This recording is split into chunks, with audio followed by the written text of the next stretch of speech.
दाब की गतियाँ और पवन की दिशा के बारे में पढ़ना है कि वो कैसे गति करती है। पिछली क्लास में हमने वायुमंडलीय परतों के बारे में पढ़ा कि वायुमंडलीय परत जो होती है 5 प्रकार की पढ़े थे। पहला था क्षोभमंडल, तापमंडल, मध्यमंडल, आयनमंडल और वायुमंडल के विषय में पढ़ा। आज जो है वायुमंडलीय दाब के बारे में पढ़ना है कि वायुमंडलीय दाब क्या होता है। पृथ्वी के एटमॉस्फेयर में धरातल से ऊपर क्या होता है, बहुत सारी गैसें पाई जाती है। धरातल पे गैसों का क्या होता है, दाब होता है, उनका खुद का घनत्व होता है, सघनता के कारण होती है, क्योंकि सारी परतों का जो घनत्व होता है, गैसों का घनत्व होता है, वो नीचे की तरफ प्रेशर डालता है और उसका कारण होता है पृथ्वी का गुरुत्वीय बल। किसके कारण होता है? पृथ्वी का जो गुरुत्वीय बल होता है वो सभी गैसों को अपनी तरफ खींचता है। ठीक है, तो सभी जब गैसों को अपनी तरफ पृथ्वी खींचेगा तो उनका डेंसिटी या घनत्व जो है या गैसों का दबाव क्षेत्र कहाँ बनेगा, धरातल के पास में बनेगा।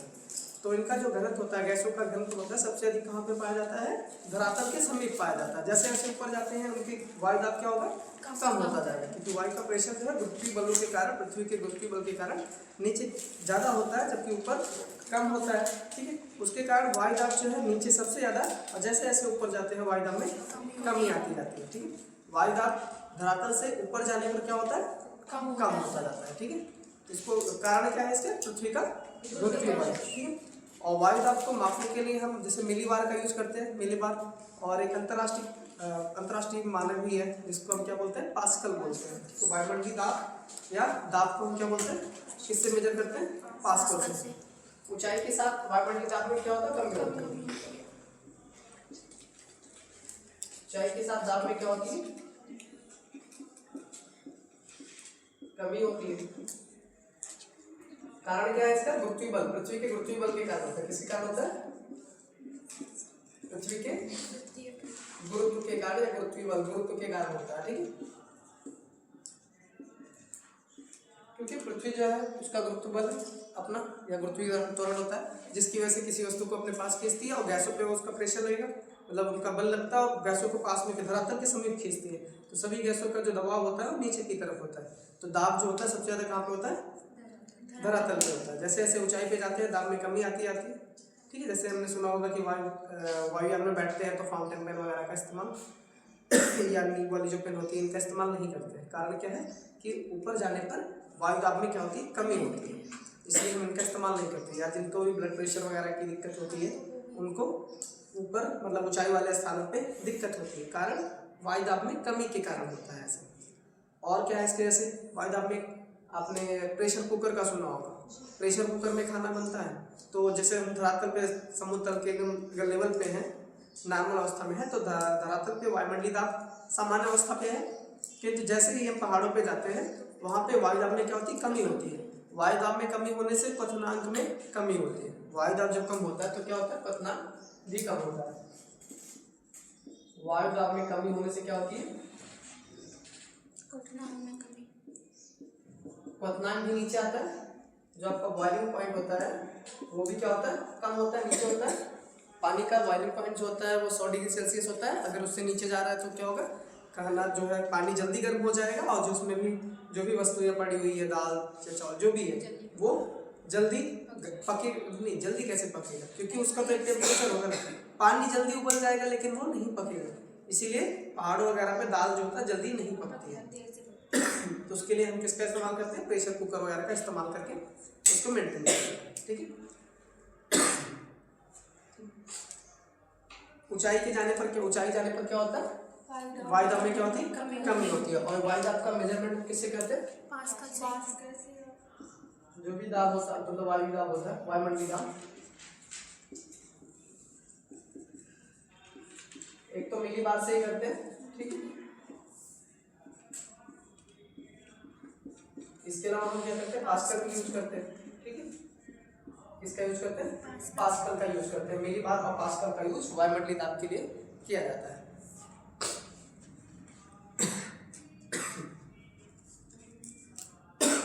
और जो वायु होती है, वायु मतलब वायु दाब, हमेशा जो प्रेशर होता है वायुमंडलीय दाब का वो हमेशा उच्च वायु दाब से निम्न वायु दाब की तरफ चलता है। इनकी गति किधर होती है, उच्च वायु दाब से निम्न वायु दाब की तरफ होती है। ठीक है, इसमें क्या हमेशा हाई प्रेशर से किधर चलती है वायुमंडलीय, इसका प्रवाह किधर होता है वायुमंडलीय दाब का, हाई प्रेशर से हमेशा लो प्रेशर की तरफ होता है, ठीक है। इनका प्रवाह हमेशा हाई प्रेशर से लो प्रेशर की तरफ होता है, ठीक है। जहाँ पे दाब कम होगा हवा की गति उसी दिशा में जाएगी, निम्न वायुदाब के क्षेत्र में जाती है। उच्च वायुदाब से निम्न वायुदाब के क्षेत्र में हवा का प्रवाह होता है। बैरोमीटर से हम वायुमंडलीय दाब मेजर करते हैं, ठीक है। तरह से उसका मापांक है बैरोमीटर। बैरोमीटर में 3 स्थिति हम पढ़ते हैं। अगर बैरोमीटर जो होता है अचानक नीचे गिरता है, क्या होता है? एक अचानक नीचे गिरता है और एक पहले गिरता है फिर सामान्य से उठता है, और एक होता है बढ़ता ही रहता है, मतलब सामान्य अवस्था से वो बढ़ेगा। अगर सामान्य अवस्था से मतलब जितना भी बैरोमीटर पे उसका मापांक है, ठीक है, माप है, अगर उससे लगातार बढ़ रहा है तो वो सामान्य अवस्था को दिखाता है। क्या दिखाता है? सामान्य अवस्था को दिखाता है। किंतु अगर बैरोमीटर पे मापांक अचानक नीचे गिरता है, अचानक नीचे की तरफ गिरता है, तो वो क्या दिखाता है? आंधी और तूफान को दिखाता है। क्या दिखाता है? आंधी और तूफान। लेकिन अगर बैरोमीटर का मापांक पहले नीचे गिरता है फिर पुनः ऊपर उठता है, तो वो वर्षा को मतलब मेजर रिप्रेजेंट करता है, ठीक है, वर्षा को प्रदर्शित करता है। इसको लिख लेना, ठीक है। बैरोमीटर पे जो उसकी मापांक होती है उसकी स्थिति क्या क्या दिखाती है? अगर बैरोमीटर का मापांक नीचे की तरफ गिर रहा है तो अचानक नीचे गिरता है तो क्या दिखाता है? आंधी तूफान। अचानक नीचे गिरी और सामान्य अवस्था से ऊपर बढ़ रही है तो सामान्य अवस्था, ठीक है, सामान्य अवस्था को रहेगा। और पहले नीचे गिरेगी पुनः ऊपर उठती है तो क्या बोलते हैं? वर्षा का वो रिप्रेजेंट या प्रदर्शन करता है, ठीक है। बैरोमीटर की रीडिंग का तेजी से गिरना,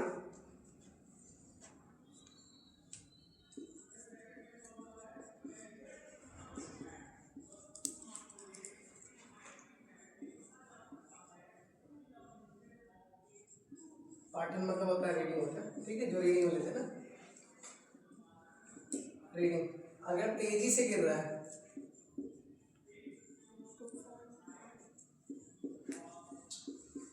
तो क्या दिखाता है? आंधी या तूफान।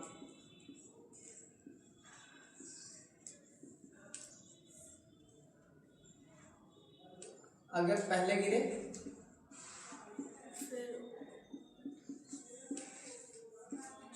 फिर ऊपर उठना स्टार्ट करें, ऊपर उठे, लेकिन ऊपर उठे तो क्या दिखाता है? ये वर्षा को प्रदर्शित करता है। और लगातार बढ़े तो लगातार बढ़ता है तो सामान्य।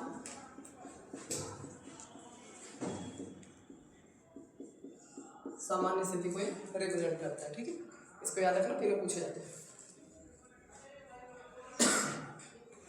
इनका अगर रीडिंग जो पठन है, पठन बोलते हैं इसको, ठीक है। पठन मतलब रीडिंग जो लगातार अगर नीचे गिर रहा है तो आंधी या तूफान होती है, पहले गिरता है फिर उठता है तो वर्षा, और लगातार बढ़ता रहता है तो सामान्य स्थिति को ये प्रदर्शित करता है, ठीक है।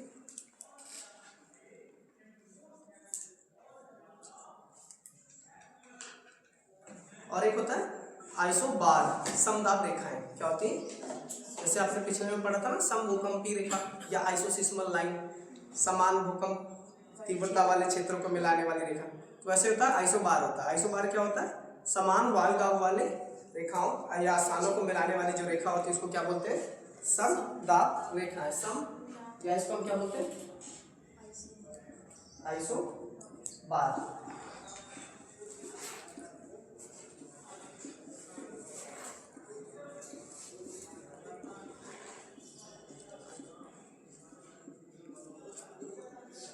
समान वायुदाब वाले स्थानों को मिलाने वाली रेखा होती है।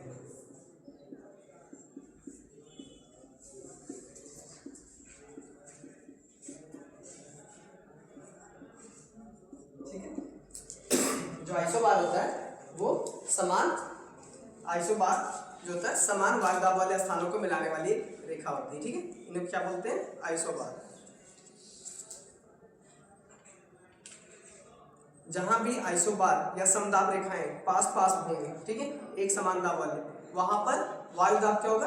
अत्यधिक होगा, मतलब वायुदाब की स्थिति क्या होगी? उच्च वायुदाब होगा। किंतु अगर ये समदाब रेखाएं दूर दूर होंगी तो यहाँ पर क्या होगा? निम्न वायुदाब का क्षेत्र बनेगा।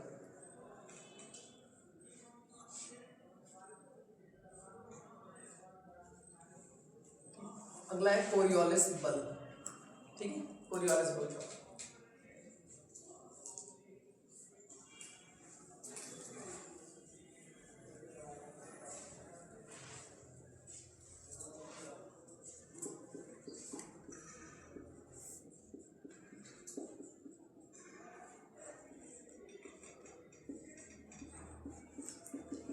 कोरियोलिस बल, कोरियोलिस बल जो होता है ये पवनों की उत्पत्ति का कारण नहीं होता है। जैसे कोई पवन की उत्पत्ति हो रही है उसके लिए कारण नहीं है, बल्कि उनके मार्ग की दिशा को बताता है।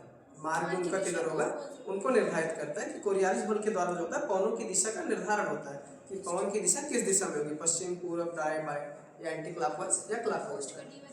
हाँ नहीं, कोरियोलिस बल जो होता है ये दोनों, जो आपका भूमध्य रेखा है वहाँ भी होता है और पृथ्वी के मतलब ध्रुव पर भी होता है। कोरियोलिस बल का जो उत्पत्ति होती है ये इसका कारण है पृथ्वी का घूर्णन करना। पृथ्वी जो अपने अक्ष पर घूमती है उसी के कारण क्या होता है, कोरियोलिस बल की उत्पत्ति होती है।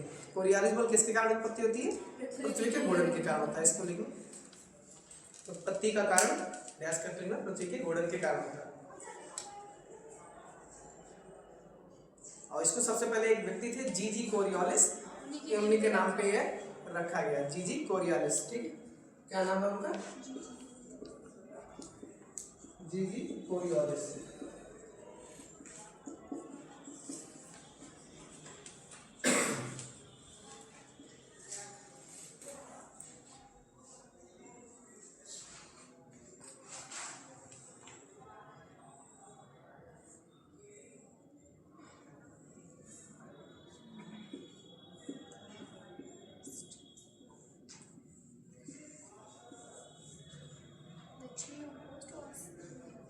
ये भूमध्य रेखा, ये भूमध्य रेखा, यहाँ पे कोरियोलिस बल एक्टिव होगा पूरे क्षेत्र में। तो जो कोरियोलिस बल की विशेषता होती है, ये उत्तरी गोलार्ध में क्या करता है, पवनों को जो है क्लॉकवाइज घुमाता है। किस दिशा में घुमाता है, क्लॉकवाइज। क्लॉकवाइज क्या होगा, मतलब किस दिशा में, पूर्व की दिशा में बोल सकते हैं, ठीक है। इसको क्या बोलेंगे, क्लॉकवाइज। तो ये अगर मान लीजिए ऐसे, अगला यहाँ पे, ये पूरा एक तरह से सर्कल बनाता है, ठीक है, मतलब एक तरह से सेल बोलते हैं इसको, क्या बोलते हैं। इनका जो दिशा होता है उत्तरी गोलार्ध में कैसा होता है, क्लॉकवाइज होता है, मतलब पूर्व की दिशा में घुमाता है। किस दिशा में, क्लॉकवाइज। क्या होता है, ये घड़ी की दिशा यही होती है। तो ये कौन सी दिशा है, पूर्व की दिशा होती है ना, इसको देखे तो ईस्ट, वेस्ट, नॉर्थ, साउथ, इनको पूर्व की दिशा यानी क्लॉकवाइज घुमाता है। किंतु दक्षिणी गोलार्ध में जब जाते हैं तो यही पवनों की दिशा होती है, बदल जाती है।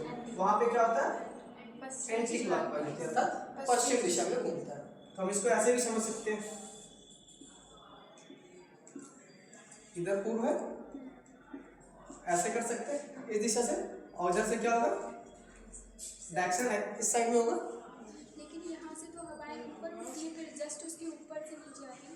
हाँ वो तो अलग कंडीशन, अभी कोरियोलिस बल के बारे में बता रहा हूँ, ठीक है, वो तापमान के कारण होता है। तो ये इनकी डायरेक्शन क्या होती है कोरियोलिस बल की, उत्तरी गोलार्ध में किस दिशा में होती है, क्लॉकवाइज होती है, मतलब किस दिशा में होती है, दक्षिणावर्त होती है, ठीक है। क्लॉकवाइज मतलब क्या है, दक्षिणावर्त होती है, मतलब इसको बोलते हैं घड़ी की दिशा में होती है। जबकि दक्षिणी गोलार्ध में क्या होती है, घड़ी के विपरीत दिशा में होती है, वामावर्त होती है, ठीक है। इसको नोट कर लेना, इसको नोट करना।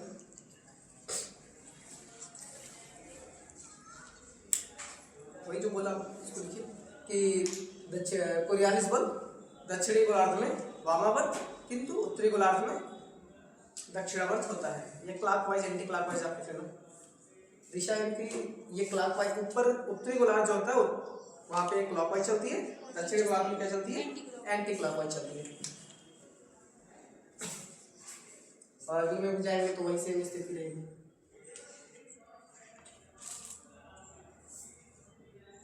इसी विषय में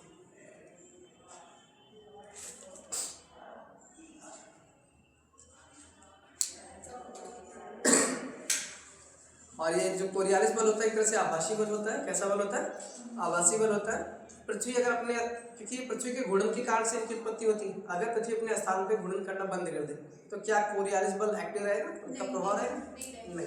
पृथ्वी के घूर्णन पर डिपेंड करता है, उसी के कारण इनकी उत्पत्ति होती है, अर्थात पृथ्वी के घूर्णन बंद होने की स्थिति में ये क्या होगा, कोरियोलिस बल समाप्त हो जाएगा, ठीक है।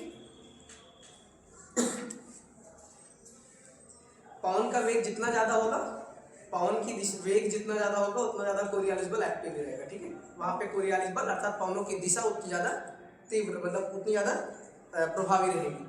अगर पवन की दिशा तेज है, कोरियोलिस बल क्या करता है, सिर्फ पवन की दिशा को निर्धारित करता है। ये क्या करता है, सिर्फ दिशा बता रहा है ना कि पूर्व दिशा में जाएगी या पश्चिम दिशा में जाएगी। तो पवन अगर अधिक तेज है तो कोरियोलिस बल भी अधिक प्रभावी रहेगा।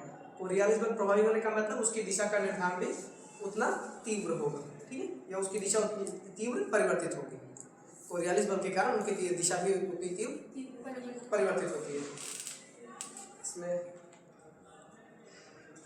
कोरियोलिस बल जो होता है, क्योंकि कोरियोलिस बल जो होता है भूमध्य रेखा के पास में, पढ़ा होगा आपने कि कोरियोलिस बल जो होता है भूमध्य रेखा के पास में कितना होता है, शून्य होता है। कितना होता है, शून्य होता है। तो कोरियोलिस बल जब भूमध्य रेखा के पास में शून्य होगा, और सबसे अधिक कहाँ पे होता है कोरियोलिस बल, ध्रुवों पर सबसे ज्यादा होती है।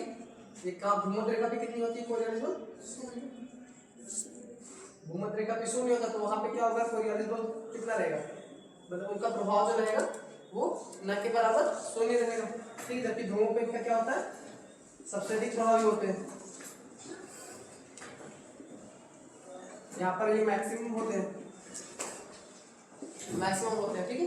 कोरियोलिस बल जो होता है ध्रुवों पर अधिक होता है, इसलिए वहां पे पवनों की दिशा का निर्धारण या पवनों की गति का हमने जो कोरियोलिस बल होता है वो अधिक होता है, और पवनों का दिशा का निर्धारण हम आसानी से कर सकते हैं।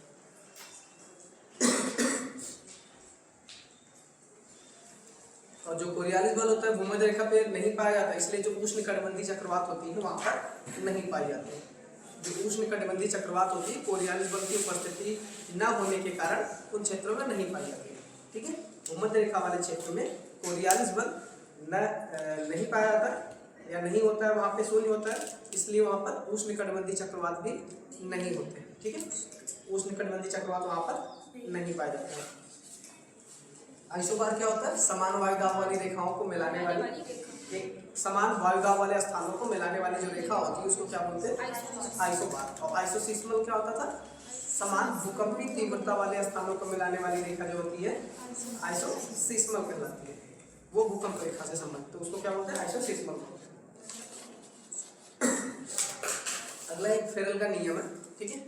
इसका नियम है, फेरल का नियम है। इन्होंने भी उत्तरी गोलार्ध और दक्षिणी गोलार्ध में दिशाओं की गति का निर्धारण किया था। तो इनके अनुसार क्या है, उत्तरी गोलार्ध और दक्षिणी गोलार्ध में हवाएं किस दिशा में चलती है, इसको लिखना पड़ेगा, फेरल का नियम। फेरल का नियम,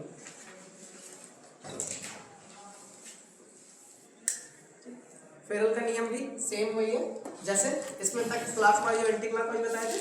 तो हवाओं की दिशा देखो किस दिशा में है, अगर इसको हम बीच में देखें, अगर एक यहाँ पे क्या करें, एक परपेंडिकुलर लाइन खींचे, मतलब दाब प्रवणता खींचा जाए, तो वहां से देखेंगे इनकी जो दिशा रहेगी हमेशा किस दिशा में मुड़ रही है, दाहिनी साइड, मतलब इनको हम दाएं और बाएं के आधार पर देखते हैं, तो किस दिशा में मुड़ती है, दाहिने साइड में, उत्तरी गोलार्ध में। जबकि दक्षिणी गोलार्ध में ये क्या है, बाएं साइड में मुड़ती है। तो फेरल ने यही बताया कि जो वायु की दिशा है वो उत्तरी गोलार्ध में किस दिशा में होती है, दाईं साइड में घूमती है, जबकि दक्षिणी गोलार्ध में जो है बाएं साइड में घूमती है, ठीक है। फिगर यही बनेगा।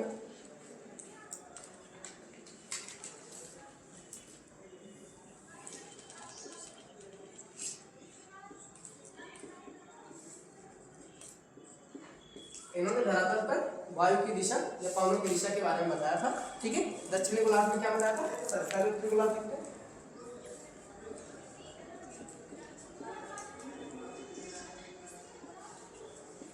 उत्तरी गोलार्ध में क्या है, दाईं तरफ, जबकि दक्षिणी गोलार्ध में जो होता है बाईं तरफ।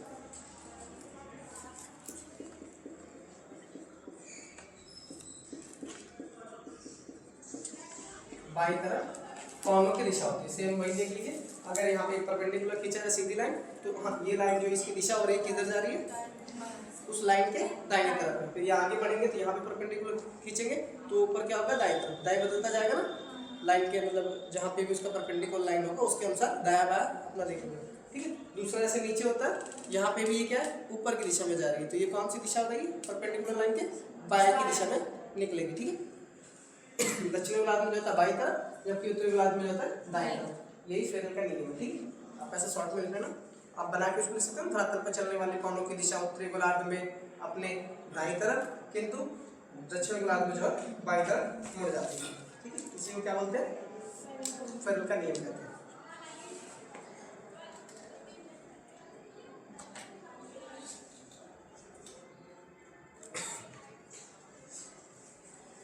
अब कोई हवा जो है उत्तर से दक्षिण की दिशा में चल रही है, किस दिशा में चल रही है, उत्तर से दक्षिण दिशा में चल रही है, तो उसको हम क्या बोलेंगे, उत्तरी पवन कहेंगे। क्या कहेंगे, उत्तरी पवन। किंतु अगर वही दक्षिण से उत्तर चल रही है तो उसे दक्षिणी पवन कहेंगे, और पूर्व से पश्चिम चल रही है तो उसको हम पूर्वी पौने कहेंगे, और दक्षिण से पश्चिम से पूर्व चले तो हम पश्चिम पौने कहते हैं ना, पश्चिमी पौने कहा जाता है।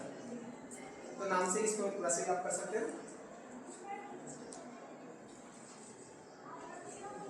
एक होता है दिक्सूचक यंत्र, ये अलग से दिक्सूचक यंत्र होता है, ठीक है, विंड वैन बोलते हैं। इससे क्या पता करते हैं, हवाओं की दिशा।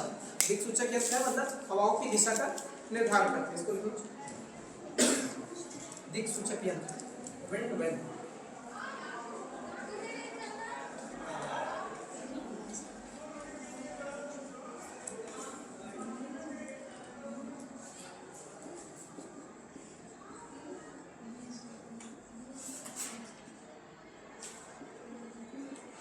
इससे क्या होता है, हवाओं की दिशा का निर्धारण होता है, ये याद रखना, ठीक है। हवाओं की दिशा का निर्धारण होता है। और एक होता है एनीमोमीटर होता है, क्या होता है, हवा की गति को मापने एनीमोमीटर। यह हवा को क्या करता है, हवा की गति का इससे निर्धारण होता है, ठीक है। हवा की गति कितनी है उसको किससे मेजर करते हैं, एनीमोमीटर से। इन दोनों को याद रखना, ठीक है। जैसे उदाहरण क्या पढ़े थे भूकंप वाले छठ में, एक होता है भूकंप का मापन करता है, ठीक है, भूकंपीय स्थानों को जिसमें सिस्मोग्राफ करते हैं, जबकि भूकंप की तीव्रता का मापन जो होता है वो रिक्टर स्केल से करते हैं। किससे करते हैं, तीव्रता की बात आएगी तो रिक्टर स्केल, या मार्केली स्केल भी होता है, रिक्टर स्केल, मार्केली स्केल। और हवा की गति का निर्धारण किससे होता है, एनीमोमीटर से। लेकिन पृथ्वी की सतह से, मतलब धरातल से ऊपर ऊंचाई का अगर मापन करते हैं तो हम उसको क्या बोलते हैं, एल्टीमीटर बोलते हैं। क्या बोलते हैं, मतलब वायुयान की ऊंचाई अगर हमें निकालनी है, किसी भी चीज़ की ऊंचाई निकालनी है तो उसको हम क्या बोलते हैं, एल्टीमीटर बोलते हैं। ये एनीमोमीटर है, और ऊंचाई के लिए हम क्या बोलते हैं, एल्टीमीटर, ठीक है, ये अल्टीमीटर बोलते हैं। वायुयान की ऊंचाई निकालने के लिए कौन सा हम इंस्ट्रूमेंट का यूज करते हैं, अल्टीमीटर का यूज करते हैं, ठीक है। ये भी मतलब नोट कर लेना कहीं साइड में। हाँ, वायुयान की ऊंचाई किसी भी चीज की ऊंचाई है, ठीक है। धरातल से अगर हम ऊर्ध्वाधर रूप से कोई भी ऊंचाई ज्ञात कर रहे हैं तो हम अल्टीमीटर का यूज करके ऊंचाई निकालते हैं।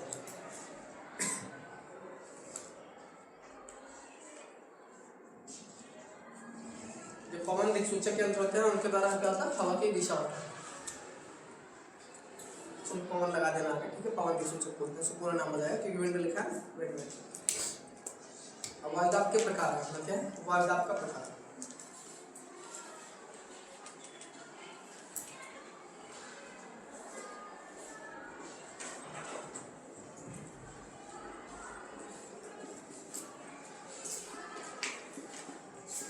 एक होता है आपका निम्न वायुदाब,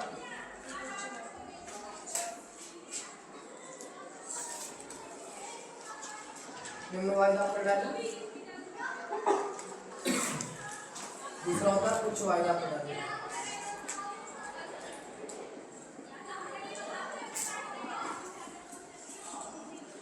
निम्न वायुदाब प्रणाली, ठीक है, जिनके बीच में जो बीच का जो केंद्र होगा वो कैसा रहता है, निम्न वायुदाब का क्षेत्र रहता है, ठीक है। जबकि उच्च वायुदाब प्रणाली में क्या होता है, बीच में उच्च वायुदाब का क्षेत्र रहता है। अगर बीच में क्या हो, हाई प्रेशर, और दूसरे में क्या है, लो प्रेशर, इनका हाई प्रेशर, तो हमेशा पवनों की जो दिशा होती है वो हाई प्रेशर से लो प्रेशर की तरफ रहती है, ठीक है, हाई प्रेशर से लो प्रेशर। और हम ये जो फिगर बना रहे हैं उत्तरी गोलार्ध के लिए जनरली बना रहे हैं, किसके लिए, उत्तरी गोलार्ध के लिए, ठीक है, ध्यान रखना। उत्तरी गोलार्ध के लिए जो बनाएंगे, हाई प्रेशर से हवाओं की दिशा होगी लो प्रेशर की तरफ, और जो हाई प्रेशर से लो प्रेशर की तरफ हवाओं की दिशा होती है ये प्रति चक्रवात को दिखाती है। किसको दिखाता है, प्रति चक्रवात को दिखाता है। जबकि हाई लो प्रेशर से अंदर की, मतलब केंद्र की मैं बात करूँ, ठीक है, लो प्रेशर से और हाई प्रेशर की जब हवाओं की दिशा होती है, हवाओं की दिशा अंदर की तरफ होगी इसमें, और इसमें क्या होगी, बाहर की तरफ, ठीक है। हाई प्रेशर से, हाई प्रेशर अंदर है और बाहर लो प्रेशर है, तो हवाओं की दिशा किधर होगी, बाहर की दिशा को। और इसमें क्या है, लो प्रेशर अंदर है तो हवाओं की दिशा जो होगी अंदर की तरफ होगी। इसको हम क्या बोलते हैं, चक्रवात की स्थिति बोलते हैं। ठीक है, तो हाई प्रेशर से जो हवाओं की दिशा होती है बाहर की तरफ होती है और बाहर जो होती है वो क्लॉकवाइज होती है। कैसा होता है, क्लॉकवाइज, मतलब उत्तरी गोलार्ध। जबकि यही दक्षिणी गोलार्ध का अगर फिगर बनाएंगे तो ये उल्टा हो जाएगा दोनों का। ठीक है, एक दूसरे के अपोजिट हो जाएंगे।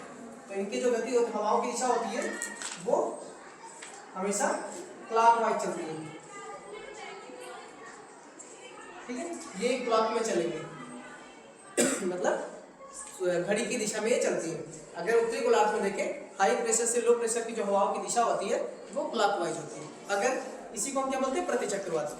तो एग्जाम में पूछ सकता है प्रतिचक्रवात की दिशा उत्तरी गोलार्ध में किस तरफ होती है, तो क्लॉकवाइज होती है, एंटी क्लॉकवाइज होती है, क्लॉकवाइज। और प्रतिचक्रवात की जो दिशा होती है वो दक्षिणी गोलार्ध में कैसी होती है, एंटी क्लॉकवाइज होती है। ठीक है, ये मैंने उत्तरी गोलार्ध का बनाया, इसको ध्यान रखना। ठीक है, जबकि लो प्रेशर में क्या है, हवाओं की दिशा जो होती है अंदर की तरफ होती है और लो प्रेशर का जो उत्तरी गोलार्ध में फिगर बनता है वो एंटी क्लॉकवाइज बनता है। कैसा होता है, एंटी क्लॉकवाइज।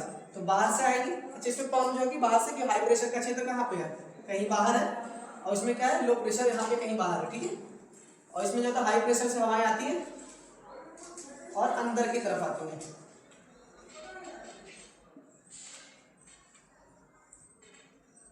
इनकी जो दिशा होती है हमेशा एंटी क्लॉकवाइज चलती है।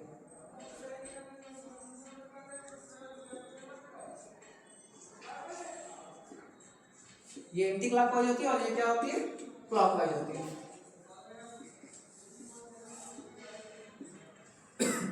इनको क्या बोलते हैं, प्रतिचक्रवात बोलते हैं। क्या बोलते हैं, और इसको जो है चक्रवात की स्थिति बोलते हैं। ये चक्रवात की स्थिति होती है और ये दोनों फिगर जो है उत्तरी गोलार्ध के लिए बना है। अगर इन्हीं का हम दक्षिणी गोलार्ध में फिगर बनाएंगे तो दोनों का परिवर्तित हो जाएगा। ठीक है, क्योंकि जो क्लॉक चक्रवात होता है उत्तरी गोलार्ध में एंटी क्लॉकवाइज, जबकि दक्षिणी गोलार्ध में क्या चलता है, क्लॉकवाइज चलता है। और प्रति चक्रवात जो होता है उत्तरी गोलार्ध में क्लॉकवाइज और दक्षिणी गोलार्ध में एंटी क्लॉकवाइज, एक दूसरे के अपोजिट है। तो दोनों को साथ में पढ़ना और इन दोनों का उल्टा कर देना। ठीक है, निम्न वायुदाब प्रणाली क्या है, निम्न वायुदाब प्रणाली होता है जिसमें वायुदाब जो होता है उच्च से निम्न की तरफ, और सेंटर जो होता है वो आपका क्या होता है, लो प्रेशर का होता है। और उच्च वायुदाब में जो सेंटर होता है, केंद्र बिंदु होता है, वो हाई प्रेशर का होता है। हवाएं जो होती है इसमें हाई प्रेशर से लो प्रेशर, दोनों में हवाएं हाई से लो ही चलेंगी, लेकिन इनकी दिशा अलग होगी। एक तो अंदर की तरफ होगी और एक बाहर की तरफ होगी, बस इतना अंतर है। ठीक है,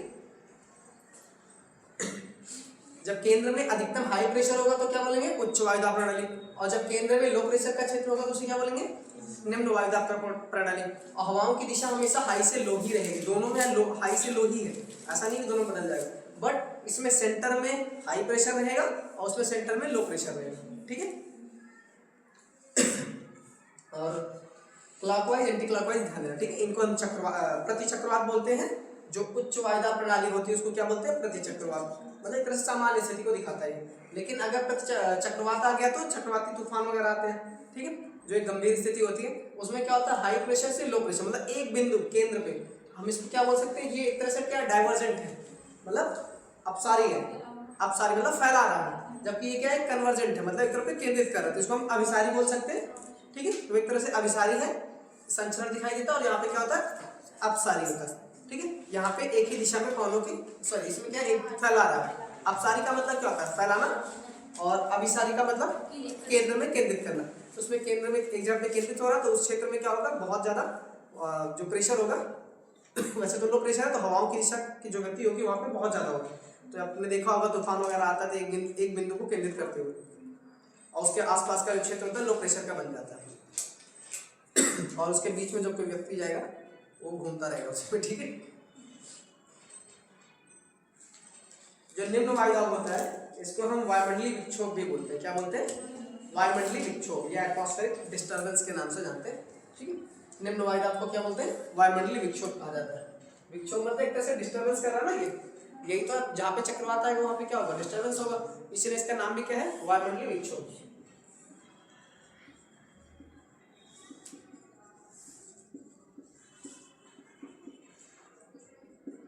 ठीक है, अगला है वायु दाब का ऊर्ध्वाधर वितरण,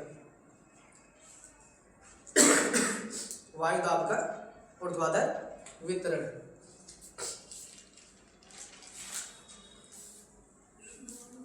वायु दाब का ऊर्ध्वाधर वितरण।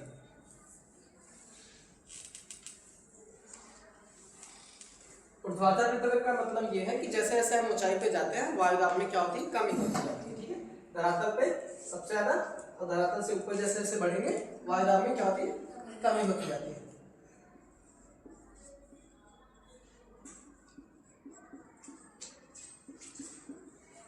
ऊर्ध्वाधर वितरण। नीचे से ऊपर जाने पे क्या होता है, मतलब धरातल से सतह से ऊपर जाने पे वायु दाब में क्या होती है, कमी होती है।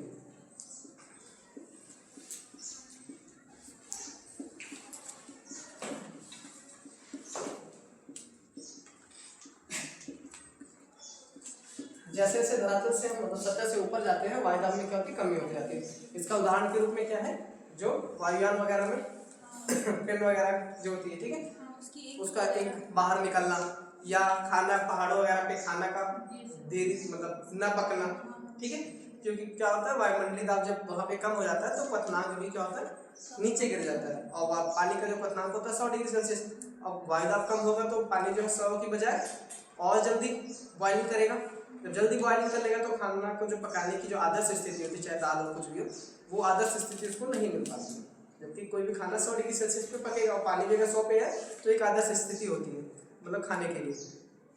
और वही अगर बॉइलिंग पॉइंट कम हो जाएगा, पानी जल्दी उबल जाएगा, भाप के रूप में बदल जाएगा, तो खाना आसानी से नहीं बनता। और क्या इसके लिए होता है, जैसे कोई व्यक्ति है पहाड़ों पे जाते हैं तो हम ऑक्सीजन का सिलेंडर लेके जाते हैं, क्योंकि वहाँ पे वायु जो ऑक्सीजन होती है उसकी सघनता वहाँ पर कम हो जाती है। ठीक है, ऑक्सीजन की कमी होने के कारण पहाड़ों पे जो भी पर्वतारोही होते हैं वो सिलेंडर लेके जाते हैं। ठीक है, भारत के पहले पर्वतारोही महिला में जिन्होंने माउंट एवरेस्ट की चढ़ाई बछेंद्री पाल, और 2 बार चढ़ाई करने वाली पहली महिला संतोष यादव, संतोष पाल, क्या नाम है, संतोष पाल। ठीक है, और सबसे पहले हिमालय पे मतलब माउंट एवरेस्ट पे चढ़ाई करने वाले अगर किसी व्यक्ति का नाम पूछा जाएगा तो तेनजिंग नार्गे और शेरपा करके थे ना। वायु दाब को ऊर्ध्वाधर। ठीक है, इसमें उदाहरण लिखो, मतलब तो इसमें लिखो पहले वायु दाब ऊंचाई बढ़ने के साथ वायु दाब में कमी होती है, इसको लिखे, ऊंचाई बढ़ने के साथ वायु दाब में कमी होती है। और कारण क्या है कि जैसे जैसे हम ऊपर जाते हैं वायु दाब में कमी होती है, मतलब वायु की जो सघनता है, सभी गैस जो भारी गैसें होंगी नीचे होंगी और जो हल्की गैसें होती है ऊपर होती है। कारण क्या है, जो गुरुत्वीय बल लगता है पृथ्वी के द्वारा, गुरुत्वीय बल के कारण वो सभी गैसों को अपने पास खींचती है। ठीक है, तो नीचे सघनता अधिक मात्रा में होती है, इसलिए वायु दाब जो होगा नीचे ज्यादा होता है। तो ये किसके कारण होता है, पृथ्वी के गुरुत्वीय बल के कारण होता है। ठीक है, इसको याद रखना। कारण में क्या है, पृथ्वी के गुरुत्वीय बल के कारण नीचे सघनता अधिक होती है, जो भारी गैसें होती हैं वो नीचे होती है, जबकि हल्की गैसें ऊपर होती जाती है। तो ऊपर क्या है, सघनता कम है, अगर इनकी सघनता कम है तो वायु दाब क्या होगा, अपेक्षाकृत कम होगा। ठीक है, उदाहरण के रूप में 2-3 उदाहरण लिखना इसमें। एक तो क्या है, पर्वतारोही अपने साथ ऑक्सीजन का सिलेंडर लेके जाते हैं, कारण वायु दाब में कमी। ठीक है,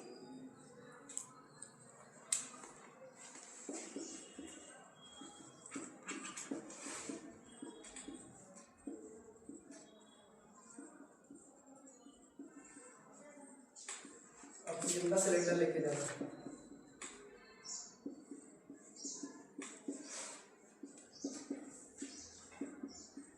क्योंकि उस क्षेत्र में जो होता है वहाँ पे निम्न वायु दाब का क्षेत्र होता है, निम्न वायु दाब होता है और वो ऑक्सीजन का सिलेंडर इसी के कारण लेके जाते हैं। और पर्वतों पर खाना जो होता है प्रेशर कुकर में पकाते हैं।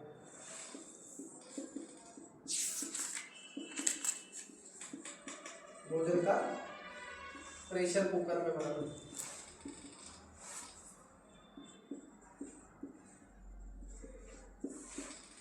पर्वतों पर जब हम भोजन पकाते हैं वहाँ भी तो खाना बनाना ही पड़ता होगा, ऐसा तो है नहीं खाना नहीं बनाते, तो हम उसमें किसका यूज करते हैं, प्रेशर कुकर का। ठीक है, अच्छा, प्रेशर कुकर जो होता है उसमें कौन सी गैस बनती है, जब खाना बनाते हैं कुकर में तो कौन सी गैस अंदर ज़्यादा एक्टिव रहती है, कार्बन डाइऑक्साइड। कौन सी गैस होती है? कार्बन डाइऑक्साइड ज़्यादा एक्टिव होती है। और जो हम कुरकुरे वगैरह खाते हैं पैकेट वगैरह, उसमें हाइड्रोजन रहती है। उसमें नाइट्रोजन डालते हैं। कौन सी गैस डालते हैं? नाइट्रोजन गैस डालते हैं। ठीक है, ये पूछे गए थे। और ये वायु दाब का जो असमान वितरण है, यहाँ पे प्रेशर कुकर का इस्तेमाल कर रहे हैं। कारण क्या है? क्योंकि यहाँ पे बॉइलिंग पॉइंट जो होता है कम हो जाता है, तो बॉइलिंग पॉइंट को मेंटेन करने के लिए हम प्रेशर कुकर का इस्तेमाल करते हैं। ठीक है। और कोई भी जहाज में कोई व्यक्ति जा रहा है तो वहाँ पे भी जो पेन की स्याही होती है उसका बाहर निकलना, कारण निम्न वायु दाब का होना। ठीक है, कारण क्या है? निम्न वायु दाब का होना। हाई प्रेशर की वजह से नहीं निकलता है। ठीक है, जो ब्लड का जो इंक निकलता है वो किसकी वजह से निकलता है? निम्न वायु दाब के कारण निकलता है। ठीक है, ध्यान रखें। कभी ऐसा लगता है कि हाई प्रेशर लगाया तो प्रेशर की वजह से वो इंक बाहर निकलता है। वहाँ पे जो निम्न वायु दाब का क्षेत्र होता है, इसी के कारण इंक जो है स्याही जो है बाहर निकल जाता है। अगला है वायु दाब की पेटियों का क्षैतिज वितरण।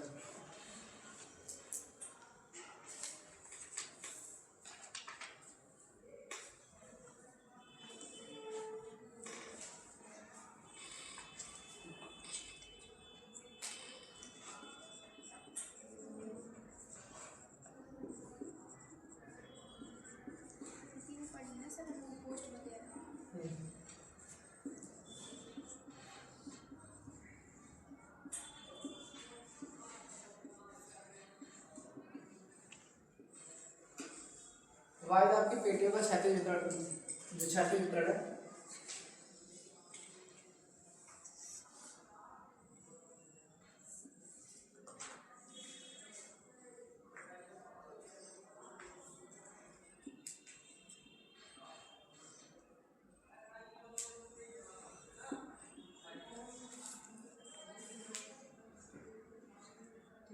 ये भूमध्य रेखा है। भूमध्य रेखा के आसपास का जो क्षेत्र होगा उसे हम बोलते हैं भूमध्य सागरीय पेटी बोलेंगे। ठीक है, क्या बोलेंगे? भूमध्य सागरीय पेटी। ठीक है, अर्थात यहाँ पे कैसा क्षेत्र होगा? उष्ण कटिबंधीय होगा। ठीक है, कैसा एरिया होगा यहाँ पे? उष्ण कटिबंधीय। ठीक है, गर्म यहाँ पे टेम्परेचर क्या होगा? ज़्यादा होता है, इसलिए इसको क्या बोलते हैं? भूमध्य सागरीय पेटी या उष्ण कटिबंधीय पेटी। जैसे ऊपर जाएंगे 30 डिग्री वाले में, वहाँ पे क्या होता है? उष्ण से क्या होगा? उपोष्ण होगा। तो अगला जो क्षेत्र बनेगा उपोष्ण कटिबंधीय या उपोष्ण कटिबंध क्षेत्र बोल सकते हैं। ठीक है, और उसके ऊपर फिर क्या मिलता है? शीत कटिबंध मिलता है। क्या मिलता है? शीतोष्ण कटिबंध। क्या मिलेगा? शीतोष्ण। ठंडा और गर्म मिला के क्या बनता है? शीतोष्ण बनेगा। ठीक है, और शीतोष्ण से भी ऊपर जब जाते हैं तो शीत कटिबंध मिलता है। ठीक है, और जो शीत कटिबंध होता है वहाँ पे जो पौधे उगते हैं उनको हम कैसे पौधे बोलते हैं? नहीं, उन पौधों को हम किस और नाम से जानते हैं? क्रायोफाइट या मेसोफाइट? क्रायोफाइट। क्रायो का मतलब ये होता है निम्न ताप। क्या होता है? निम्न ताप। जो शीत कटिबंध में पौधे उगते हैं उनको टैगा या टुंड्रा क्या बोलते हैं? टुंड्रा वन होते हैं। शीत कटिबंध में उगने वाले पौधे जो होते हैं क्या होते हैं? टुंड्रा होते हैं। ठीक है, और टुंड्रा पौधे जो होते हैं उनको हम क्या बोलते हैं? क्रायोफाइट बोलते हैं। क्रायो का मतलब क्या होता है? निम्न ताप, और पायरो मतलब क्या होता है? अधिक ताप। क्रायो का मतलब क्या होता है? निम्न ताप, और पायरो का मतलब क्या होता है? अधिक ताप। तो पायरोफाइट एक होता है, क्रायोफाइट। ठीक है, जो अधिक ताप वाले क्षेत्रों में उगते हैं उनको हम पायरोफाइट बोलते हैं। ठीक है, या अर्थात अधिक तापमान के लिए वो सहनीय है, उनकी स्थिति जो है आदर्श है। और किंतु अगर जो शीत कटिबंध में उग रहे हैं, शीतोष्ण में, शीत कटिबंध में अर्थात टुंड्रा वन जो होते हैं उनको हम क्या बोलते हैं? क्रायोफाइट बोलते हैं। और जो शीतोष्ण होता है, शीतोष्ण, जिसको हम क्या बोलते हैं? टैगा वन बोलते हैं। कौन से वन बोलते हैं? Taiga one. वहाँ पे जो स्थिति होती है कैसी, उसको मतलब वहाँ के पौधों को हम क्या बोलते हैं? मेसोफाइट बोलते हैं। क्या बोलते हैं? मेसोफाइट। फाइट मतलब पौधा होता है। ठीक है, जो फाइट लिया गया है वो पौधे से लिया गया है। मेसोफाइट मतलब उससे कम तापमान होता है। ठीक है, एक होता है ऐसे लिथोफाइट।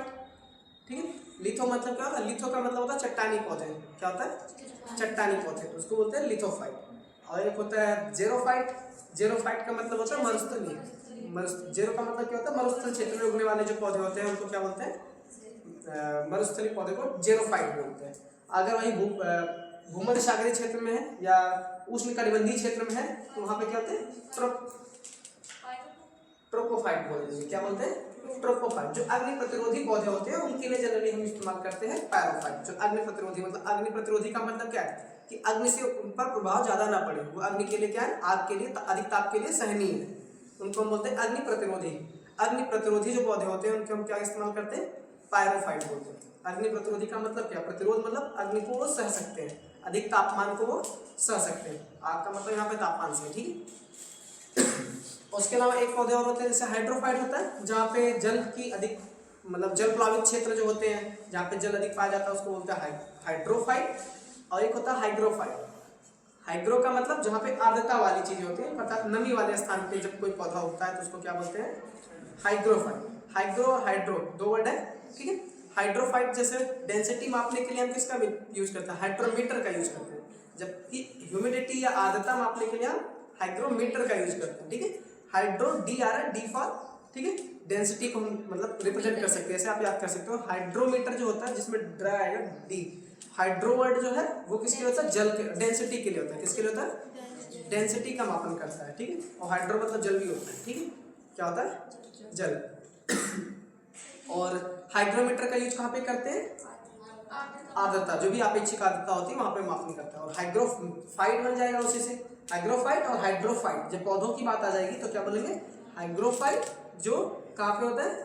आर्द्रता वाले क्षेत्र में, अर्थात नमी वाले क्षेत्र में जो पौधे उगते हैं उनको हम हाइग्रोफाइट बोलते हैं। जबकि जल प्लावित वाले क्षेत्र में उगने वाले पौधों को हाइड्रोफाइट बोलते हैं, ठीक है। और कोई पौधा? इतना ही, ठीक है। ये सब पूछे जाते हैं, ठीक है। हाइड्रोफाइट, मेसोफाइट, क्रायोफाइट या पैरोफाइट क्या है, इनका संबंध क्या है? जैसे लाइन वाले पूछा था ना, आइसोबार, आइसोथर्मल और आइसोसीस्मल, ये सब क्या है? लिथोफाइट मतलब चट्टानों से संबंधित, चट्टानों पे उगने वाले पौधे जो होते हैं उनको क्या बोलते हैं?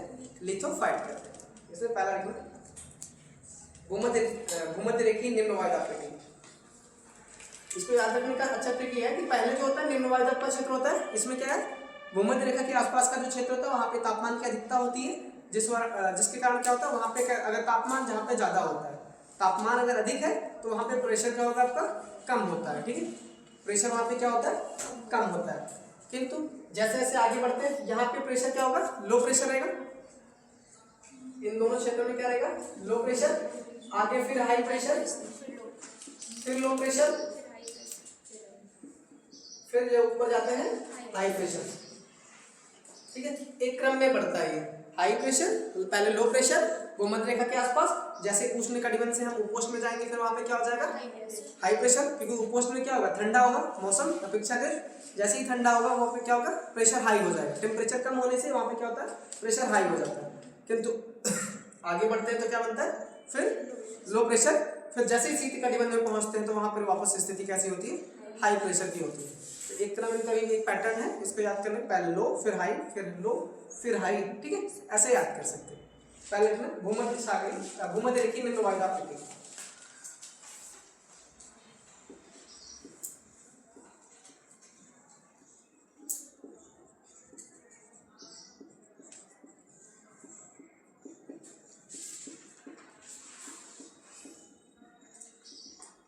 जो भूमध्य सागर होगा या भूमध्य रेखीय पेटी जो होती है लगभग 0 से 5 डिग्री की हम बात करते हैं, ठीक है। कितने डिग्री के बीच में करते हैं? 0 से 5 डिग्री के बीच में इसकी बात करते हैं।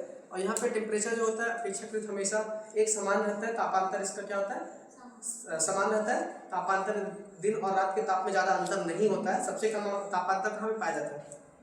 अगर पृथ्वी पे तापमान धरातल पे तापांतर की बात करें तो सबसे वहां पे सबसे अधिक तापांतर होता है।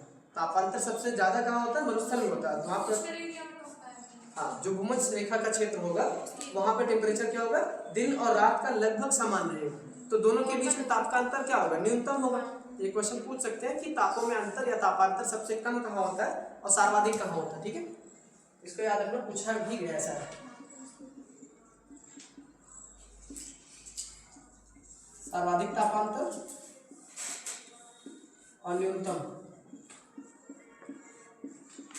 सर्वाधिक की बात करेंगे तो कहाँ पे? भूमध्य रेखा की या विषुवत रेखा, विषुवत रेखीय प्रदेश में, ठीक है। सर्वाधिक जो है मरुस्थल में होता है, उल्टा बोले। सर्वाधिक तापांतर कहाँ पे होता है? मरुस्थल में होता है। कहाँ पे? इसमें होता है मरुस्थल में होता है। जबकि न्यूनतम कहाँ मिलेगा आपको? भूमध्य रेखीय या आपको विषुवत रेखीय प्रदेश जो होते हैं वहां पे हमेशा सूर्य की रोशनी एक समान पड़ती है ना। जो भूमध्य रेखीय प्रदेश होते हैं वहां पे तापांतर जो होता है सबसे कम होता है। दिन और रात का तापमान में अंतर जो है कम है, हमेशा एक समान स्थिति रहती है। जबकि मरुस्थल वाले क्षेत्र जो भी होते हैं वहां पे दिन के समय टेम्परेचर ज्यादा होता है, जबकि रात के समय टेम्परेचर कम होता है। कारण क्या है कि जो वहाँ की धरातल होती है वो सूर्य के प्रकाश को जल्दी एब्जॉर्ब करती है और जल्दी रिलीज भी कर देती है। ठीक है, तो जब रिलीज जल्दी कर देगा तो वहाँ पे रात का टेम्परेचर क्या हो जाएगा, न्यूनतम, मतलब अपने जो वर्तमान की स्थिति होगी वो उनसे सामान्य तौर पे कम ही रहेगी। जैसे मरुस्थल वगैरह होता है वहाँ पे देखते होंगे रात में ज़्यादा ठंडी पड़ती है और दिन में क्या होता है कम। जैसे घरों में भी देखा होगा आपने, किसी घर कैसे बने हैं, पक्के कच्चे, उसके आधार पे भी निर्धारण होता है।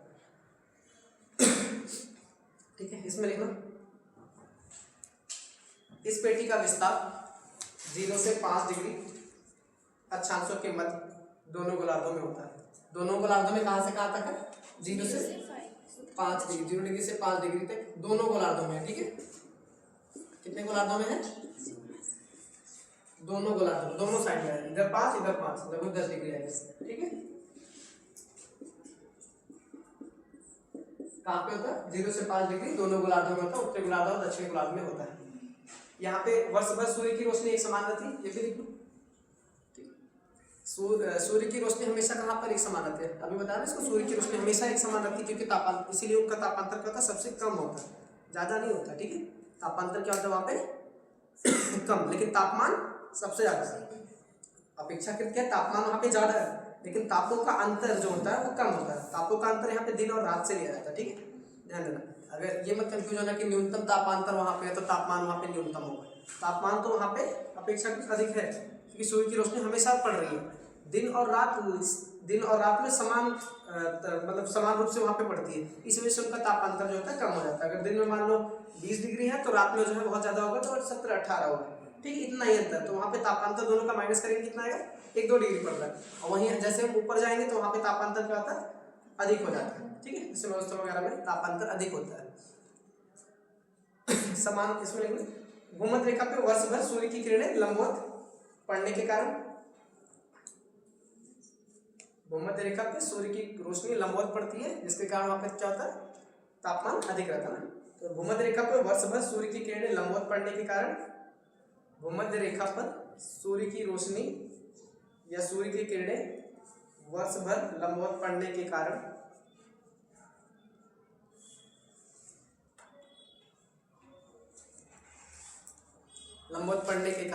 तापमान अधिक रहता है।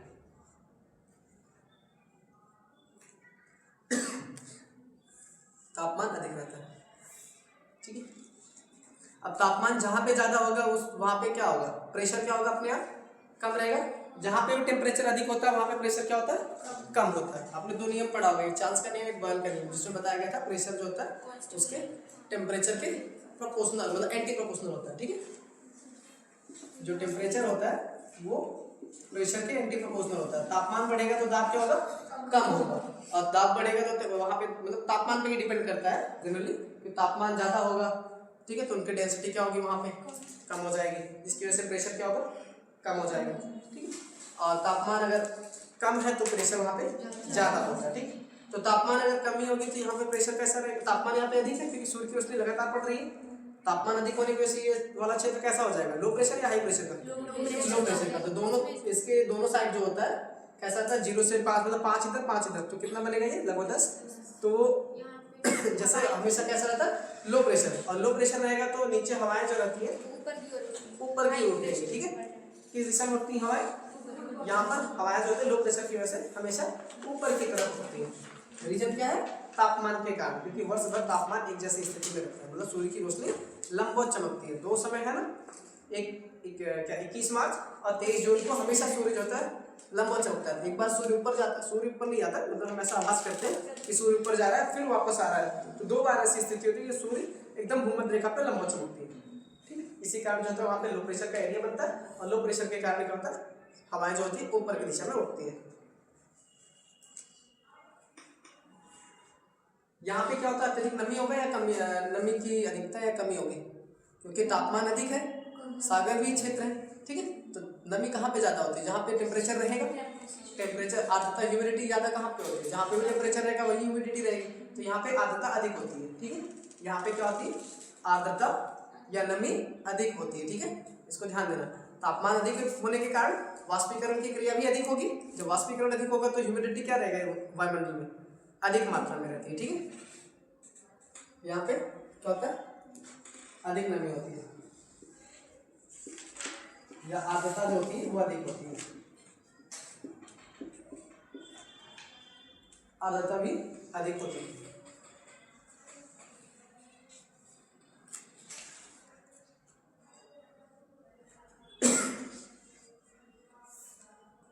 और इस क्षेत्र में क्या होता है, जो हवाओं की गति होती है वो निम्न वायुदाब का क्षेत्र सामान्य अवस्था में एक शांत अवस्था में रहती है। जो हवाएं चलती है वो यहाँ पे कैसे रहती है, शांत रहती है, स्थिर रहती है।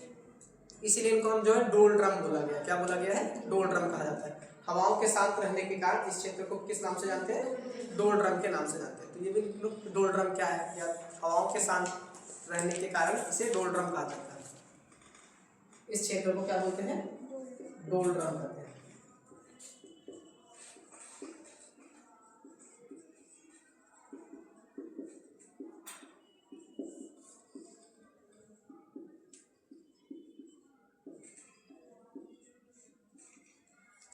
हवाओं के शांत रहने के कारण इस क्षेत्र को जो है डोल ड्रम के नाम से जाना जाता है। अब यहाँ पे क्या होता है, लो प्रेशर की स्थिति होती है, ऊपर हाई प्रेशर है, तो हाई प्रेशर से लो प्रेशर की तरफ गति होगी पवनों की, और इधर में नीचे से भी गति होगी। तो यहाँ पे एक क्षेत्र, ठीक है, एक क्षेत्र की उत्पत्ति होती है जिसको हम बोलते हैं अंतर उष्णकटिबंधीय अभिसरण क्षेत्र बोलते हैं। क्या बोलते हैं, अंतर उष्णकटिबंधीय अभिसरण क्षेत्र, ITCZ के नाम से जाना जाता है।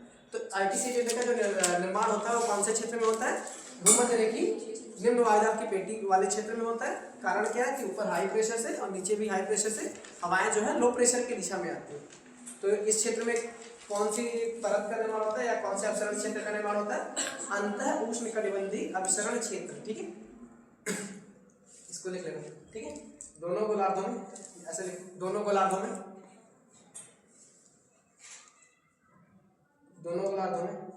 उपोष्ण उच्च वायुदाब कटिबंधों से आने वाली, उपोष्ण उच्च वायुदाब कटिबंधों से आने वाली,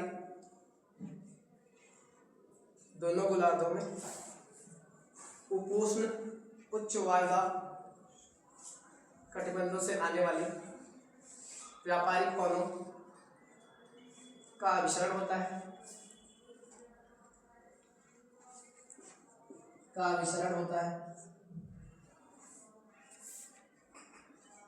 जिसे अंतः उष्णकटिबंधीय अभिसरण क्षेत्र भी कहते हैं, जिसे अंतः उष्णकटिबंधीय अभिसरण क्षेत्र भी कहते हैं। इसको शॉर्ट में क्या बोलते हैं, ITCZ।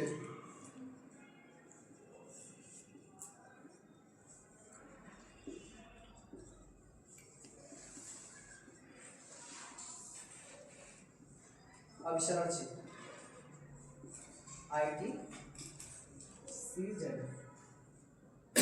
इंटरट्रॉपिकल कन्वर्जेंस जोन के नाम से जाना जाता है, क्योंकि वायु जो होती है हमेशा हाई प्रेशर से लो प्रेशर की तरफ आती है। ऊपर जो उपोष्णकटिबंध है, अभी बताया था ना, ये भूमध्य रेखा वाला क्षेत्र, मतलब भूमध्य रेखी या विषुवत रेखी बोलते हैं, जहाँ पे उष्णकटिबंधीय क्षेत्र होता है। इसके ऊपर उपोष्ण होता है, वहाँ उपोष्ण में क्या होता है, टेम्परेचर कम होता है, वायुदाब ज्यादा होता है, तो प्रेशर जो व्यापारिक पवनें चलती हैं वो ऊपर से नीचे की तरफ चलती है, भूमध्य रेखा की दिशा में आएंगी और नीचे से भी ऊपर की दिशा में जाती है। जो इनका क्षेत्र जहाँ पे ये दोनों आपस में मिलती हैं, उस क्षेत्र को जो है अंतः उष्णकटिबंधीय अभिसरण क्षेत्र को, अभिसरण क्यों लिखा गया, अपसरण नहीं लिखा गया, अभिसरण मतलब आपस में आके मिल रही है। ठीक है, एक केंद्र पे आके मिलती है। ठीक है, तो इस पूरे क्षेत्र को क्या बोलते हैं, 0 से 5 ऊपर, 0 से 5 नीचे तक जो होता है उसको बोलते हैं अंतः उष्णकटिबंधीय अभिसरण क्षेत्र। इन्हीं ITCZ के कारण भारत में जो मानसून की स्थिति होती है उसका भी निर्धारण किया जाता है। ITCZ के कारण क्या, ITCZ के कारण भारत की मानसून प्रभावित होती है, तो इसके कारण भारत की मानसून है वो प्रभावित होती है। ठीक है, इसके ऊपर जाने से या नीचे आने से भारत में मानसून के या पैटर्न में बदलाव देखने को मिलता है। ठीक है, अब देखना उपोष्ण उच्च वायुदाब पेटी।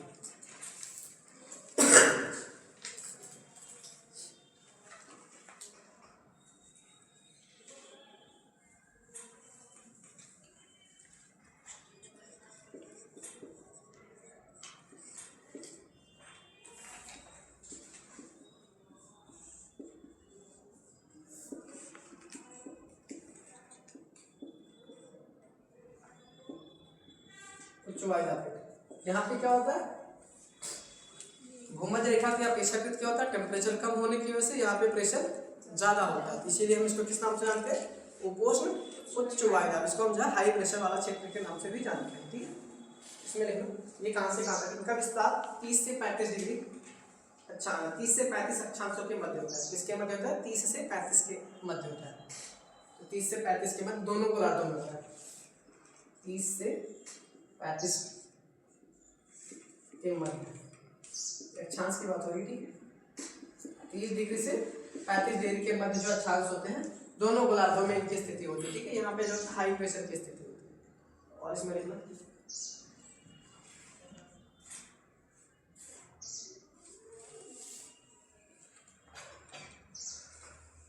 भूमध्य रेखा से आरोहित वायु, भूमध्य रेखा से आरोहित वायु तथा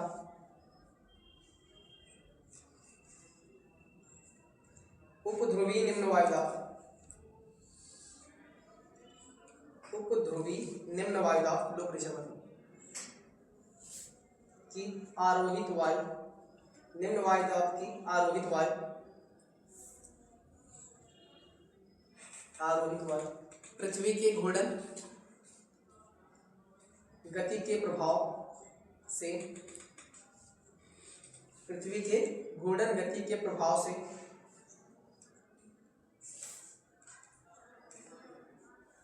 पृथ्वी के घूर्णन गति के प्रभाव से इन अक्षांशों में नीचे बैठती हैं, इन अक्षांशों में नीचे बैठती हैं। फलतः यहाँ इन अक्षांशों में नीचे बैठती हैं, फलतः यहाँ वायु का आयतन कम हो जाने के कारण,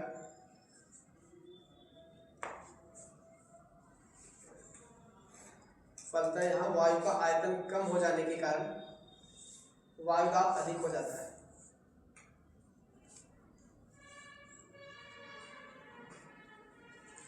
वायुदाब अधिक हो जाता है। ठीक है, इसमें क्या होता है, दोनों दिशा से आएंगे क्योंकि ऊपर क्या है, लो प्रेशर बनेगा, ऊपर लो प्रेशर है, फिर नीचे भी क्या है, लो प्रेशर है। यहाँ से जो हवाएं आती हैं हाई प्रेशर और हाई प्रेशर दोनों दिशाओं से आएंगी, हवाएं टकराएंगी, वो एक ऊपर से। अच्छा इनकी गति क्या है, एक तो जो है इस दिशा में, एक इस दिशा में, फिर यही सेम इस दिशा में अपोजिट साइड में जाएंगे इस दिशा, क्योंकि अब ये इधर से आई है सामने और फिर ये ऊपर घूमेंगे ना, इनका डायरेक्शन क्या होगा, ऊपर की सब, एक इधर से अगर हम डायरेक्शन निकाल, फिर इधर वाले क्या होंगे हाई प्रेशर में इस दिशा में, क्योंकि ये क्लॉकवाइज चलती है, पूरी क्लॉक बनेगा। ठीक है, ये क्या हो गया, पूरा क्लॉक बनेगा। और वही सेम स्थिति होगा नीचे की तरफ, ये इस दिशा में चलेंगे। ठीक है, एंटी क्लॉक, फिर वही नीचे क्या होगा, ये इधर घूमेगा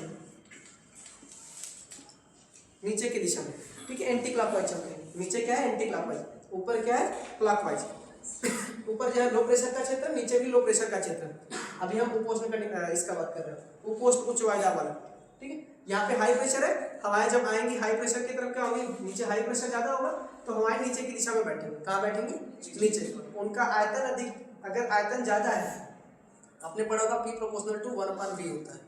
P जो होता है आयतन के, अगर आयतन ज्यादा है तो क्या होगा, वहां पे दाब कम लगता है, अगर आयतन कम हो गया तो दाब ज्यादा लगेगा। ठीक है, जैसे कोई भी अगर 1 किलो का अगर रुई होता है, बोलते हैं ना 1 किलो का रुई और 1 किलो का बाट होता है, दोनों से अगर फेंक के मार, अब बॉयल्स का नियम। ठीक है भाई, टेम्परेचर वाला भी, हाँ 2 नियम है ना, एक बॉयल्स और चार्ल्स का नियम, और तो अभी नहीं याद है, तो बॉयल और चार्ल्स का नियम है। ठीक है, टेम्परेचर कौन सा है, वॉल्यूम कौन सा रहता है, प्रेशर कौन सा रहता है, तीन के ना, तीसरा जो उपोष्ण उच्च वायुदाब है, यहाँ पे लो प्रेशर, मतलब लो प्रेशर से दोनों दिशा से आने वाली हवाएं जो होती है हाई प्रेशर वाले क्षेत्र में मिलती है, वहाँ पे आयतन में कमी होती है, उनके आयतन में क्या होती है, कमी होती है। कारण क्या है, वो एक जगह पे संकेंद्रित होती है, अर्थात नीचे की तरफ बैठती है, इसीलिए वहाँ पे कौन सा क्षेत्र बनता है, हाई प्रेशर का क्षेत्र बन जाता है। ठीक है, इसमें टेम्परेचर का रोल नहीं है, इसमें हवाओं के आयतन का रोल है। जो हवाएं हैं ऊपर से और नीचे से जा रही है, आकर इनका यहाँ पे अतिक्रमण होता है, हवाओं का क्या होता है, अतिक्रमण होता है, और वो नीचे की दिशा में बैठती है, इसलिए नीचे जो है धरातल के पास में हाई प्रेशर का क्षेत्र बन जाता है। ऊपर लो प्रेशर, नीचे से लो प्रेशर, दोनों आपस में आकर मिलती हैं, तो वहाँ पे जो होता है उनका प्रेशर जो है नीचे की दिशा में, उनका आयतन में कमी होने के कारण वो हमेशा नीचे की दिशा में बैठती है, इसीलिए वहाँ पे हाई प्रेशर का क्षेत्र बन जाता है। ये पेट, इसमें लिखना, ये पेटियां पौनों के अपसरण क्षेत्र में भी है, क्षेत्र भी है, ये पेटियां पौनों के अपसरण क्षेत्र भी हैं।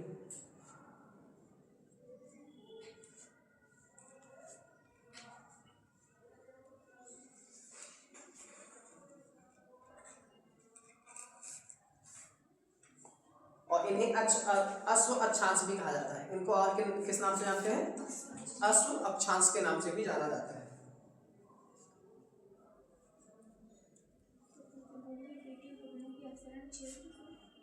ये अपसरण क्षेत्र भी है, ठीक है, ये पवनों का अपसरण क्षेत्र होता है।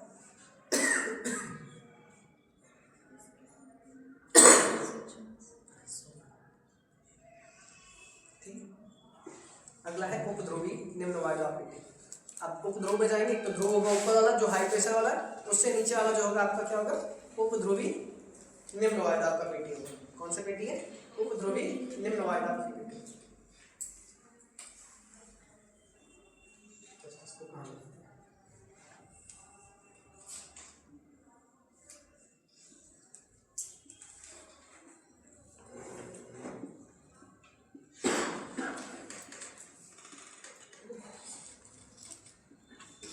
अब उपध्रुवी वाला क्षेत्र ये होगा, यहाँ पे कैसा होगा? प्रेशर फिर क्या हो जाएगा?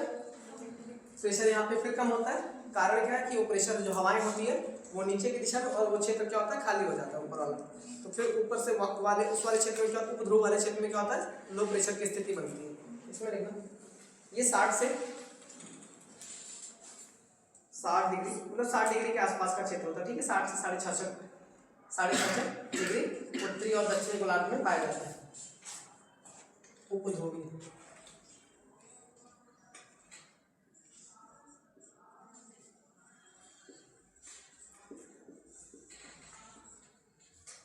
ये उपध्रुवी निम्न वायुदाब की पेटी, यहाँ पे जो प्रेशर होता है हमेशा लो होता है, और एक यहाँ पे पाए जाते हैं 60 से 66 डिग्री नॉर्थ और दक्षिणी गोलार्ध में पाए जाते हैं। इसको लिखिए। इसमें ना इस पेटी के निर्माण में 60 to 66.5 degree north and south दोनों, ठीक है, दोनों गोलार्ध में पाया जाता है। ये दोनों गोलार्ध की बात करूँ, ऊपर भी वही स्थिति, नीचे भी स्थिति, ठीक है। इसमें ना इस पेटी का निर्माण पृथ्वी के घूर्णन की गति का महत्वपूर्ण योगदान है। इस पेटी के निर्माण में पृथ्वी के घूर्णन गति का महत्वपूर्ण योगदान है।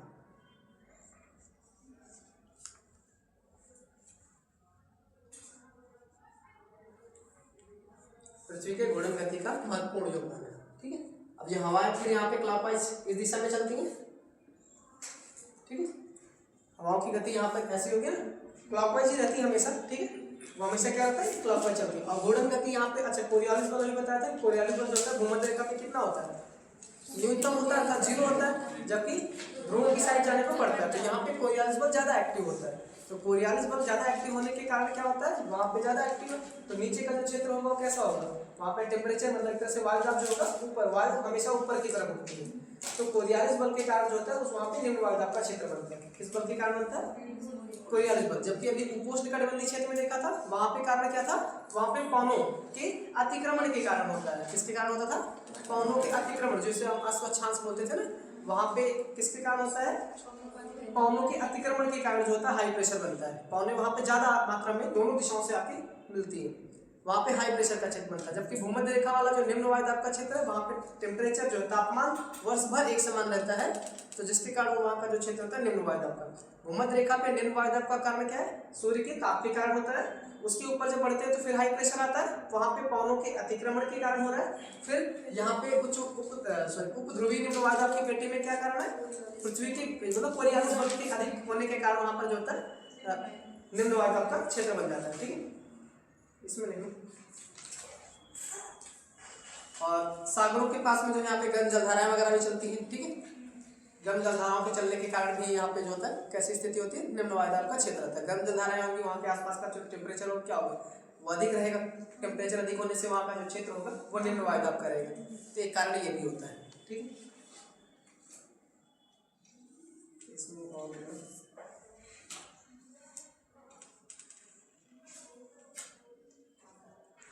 निम्न इन मेखलाओं में स्थित, इन मेखलाओं मतलब इन क्षेत्र में स्थित,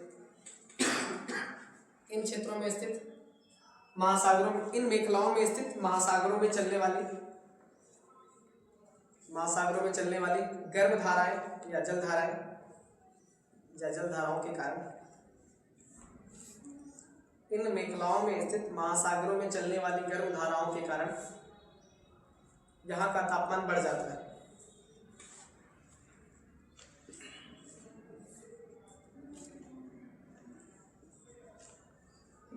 यहाँ पे जो था हाई प्रेशर की लो प्रेशर की स्थिति होती है, के कारण तापमान बढ़ जाता है। अगर तापमान बढ़ गया तो फिर क्या होगा, वायु दाब क्या होता है वहाँ पे कम हो जाता है। ठीक है, इसके दो कारण है, एक तो आपके पृथ्वी के घूर्णन के कारण ऐसा हो रहा है, दूसरा जो ये उपध्रुवीय क्षेत्र है यहाँ पे कुछ गर्म जलधाराएं पाई जाती हैं दोनों क्षेत्रों में।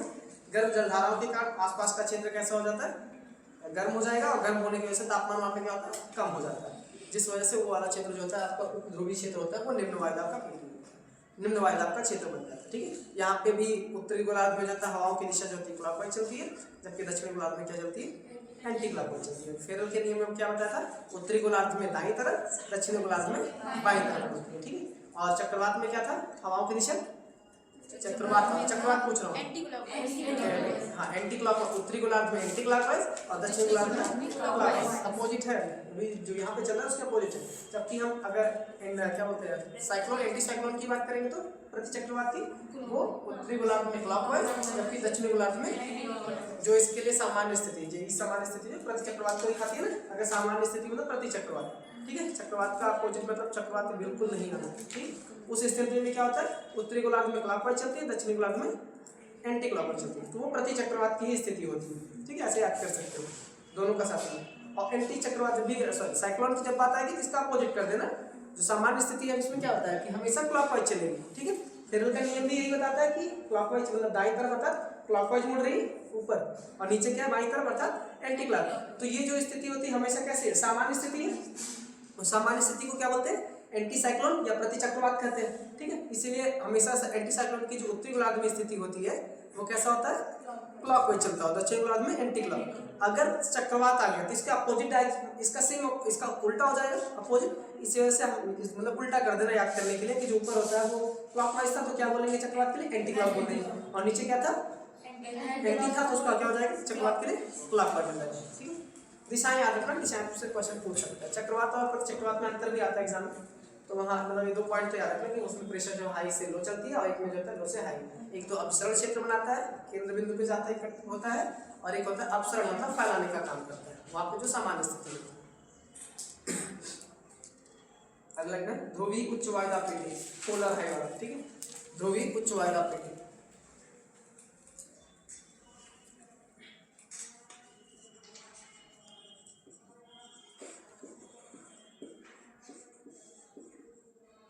ध्रुवीय जो उच्च वायुदाब का पेटी होगा ये ध्रुव वाले क्षेत्र में होगा। ठीक है, कहाँ पे होगा, एकदम ध्रुव मतलब 90 डिग्री के आसपास वाले जो क्षेत्र होंगे वहाँ पे क्या होगा ध्रुवीय, और यहाँ पे कोरियालिस बल भी एक्टिव होता है।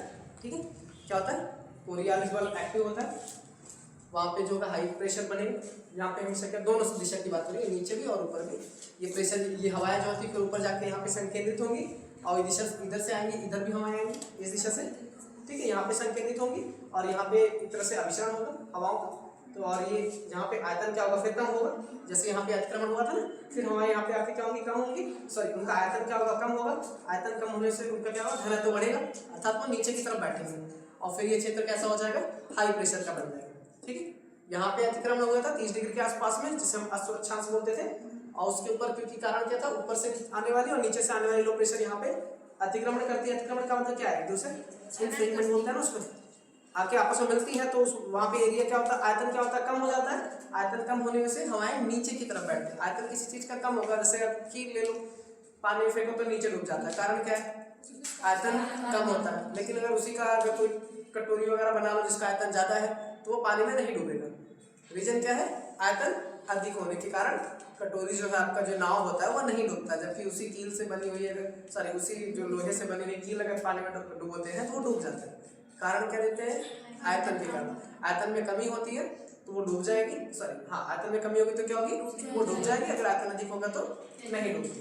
दूसरा कारण क्या होता है, इसको हम क्या और क्या बोल सकते हैं, घनत्व बोल सकते हैं ना। आयतन तक बोलने के बजाय हम घनत्व बोल सकते हैं, जिसका घनत्व अधिक होता है वो डूब मतलब अपने अंदर किसी वस्तु को डुबो सकता है, और जिसका घनत्व कम होता है वो तैरती है।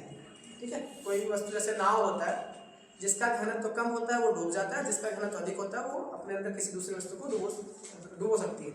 जैसे जल है, एक नाव है नदी से, क्वेश्चन भी पूछा गया शायद, एक कोई नाव है अगर नदी से समुद्र में जाती है तो नाव क्या होगी, जो नाव वो मतलब अपने नाव तो डूबेगी नहीं, वैसे भी नाव तो नहीं डूबेगी दोनों में, लेकिन जो उसका सतह है जितना सतह में उसकी जितना भाग नीचे गहराई तक गया था क्या वो नाव जो है थोड़ा ऊपर उठेगा या नीचे जाएगा? क्योंकि जो जैसे नाव है, नाव पानी में नदी में तैर रहा है, एक सामान्य स्थिति मान लो उसके नाव की लगभग 1 मीटर की गहराई में पानी के नीचे है, और जैसे ही वो सागर में जाएगा तो फिर वहां पे क्या होगा, वो 1 मीटर की गहराई में ही उसका निचला वाला पार्ट रहेगा या एक से ज्यादा और नीचे जाएगा या और ऊपर उठेगा? मतलब नाव जो है ऊपर उठता है, कारण क्या है कि उसका नाव सॉरी समुद्र का जो घनत्व होता है, डेंसिटी है, वो ज्यादा है अपेक्षाकृत, ठीक है, जबकि नदी का क्या है, उसकी अपेक्षाकृत कम है। अच्छा, घनत्व ज्यादा क्यों है समुद्र का? हाँ, लवणीय मतलब साल्टी है, नमक, सोडियम क्लोराइड की मात्रा, पोटेशियम क्लोराइड इत्यादि वहाँ पे मैग्नीशियम क्लोराइड ज्यादा मात्रा में है, जिस वजह से उनका घनत्व क्या होता है, अधिक है। इसमें लिखना यह 80 डिग्री उत्तरी तथा दक्षिणी अक्षांश के मध्य, ये 80 डिग्री से उत्तरी ध्रुव और दक्षिणी ध्रुव, मतलब 80 से 90 के बीच में है। कहाँ से है? 80 डिग्री से 90 डिग्री उत्तरी और दक्षिणी दोनों है, ठीक है, नॉर्थ एंड साउथ दोनों गोलार्ध में पाए जाते हैं। 90 डिग्री को हम क्या बोल सकते हैं? उत्तरी ध्रुव, मतलब 80 डिग्री से उत्तरी ध्रुव उत्तर में और 80 डिग्री से 90 डिग्री मतलब दक्षिणी ध्रुव साउथ में, ठीक है, दोनों गोलार्धों में पाए जाते हैं। यह उच्च वायुदाब पेटी तापजन्य प्रभाव से निर्मित होती है। यह उच्च वायुदाब पेटी तापजन्य प्रभाव से निर्मित होती है।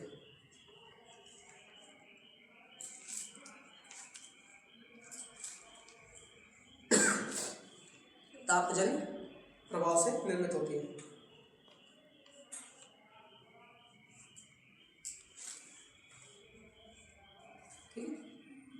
और इसके और भी कारण हो सकते हैं, जैसे एक तो ताप कारण है, क्योंकि वहां पे हमेशा बर्फ जमा रहता है, तो टेम्परेचर क्या होगा, हमेशा वर्ष भर न्यूनतम रहेगा। टेम्परेचर न्यूनतम रहेगा तो प्रेशर क्या रहेगा, हमेशा अधिकतम रहेगा।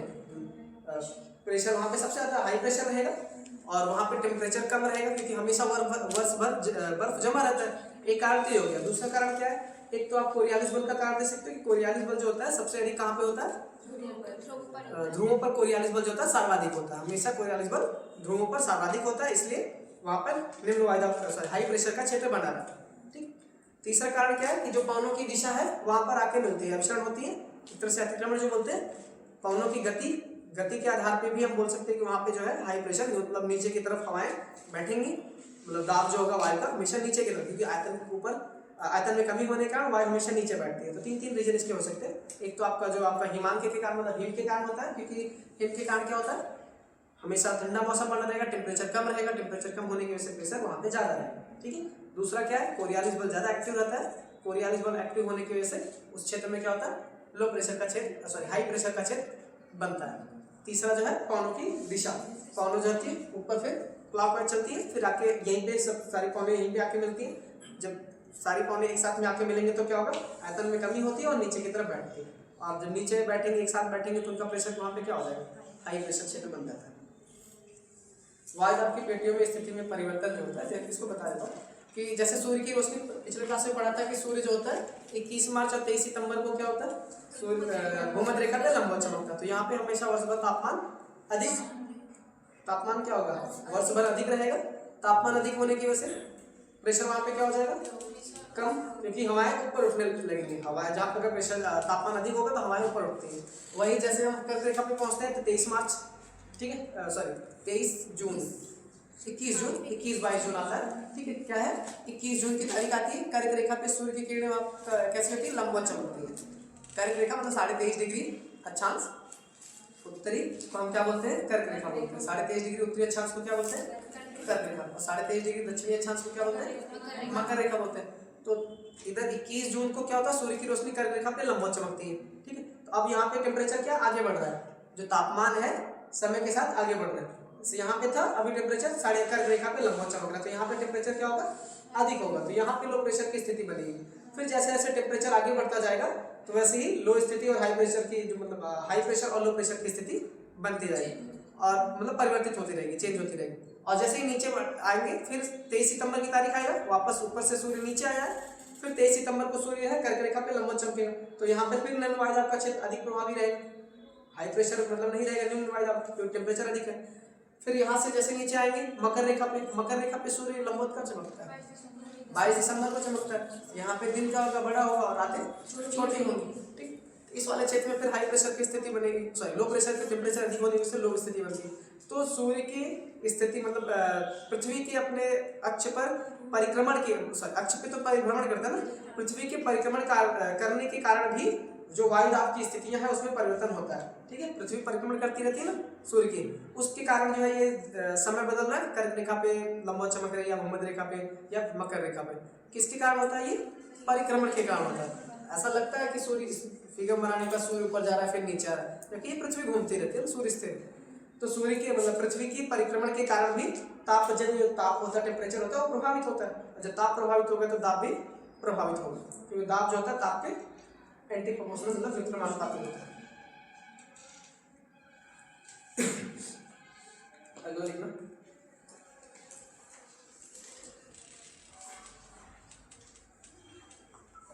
एक है हेडली सेल, हेडली सेल या हेडली कोशिका जिसको बोलते हैं।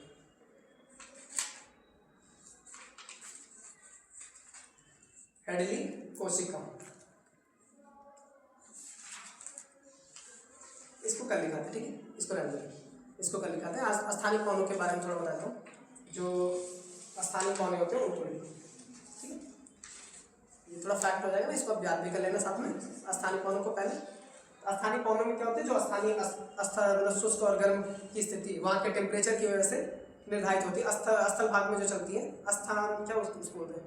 स्थान, मतलब किसी पोजीशन के आधार पर जो कौने वहाँ पे निर्धारित होती है उसको क्या बोलते हैं? स्थान। और ये हर एक क्षेत्र में अलग अलग होती है, कुछ पौने गर्म होती है, कुछ पौने ठंडी होती है। ठीक है, स्थान को पहले इनको लिखो और जो बचेगा उसको कम करेंगे। ठीक है,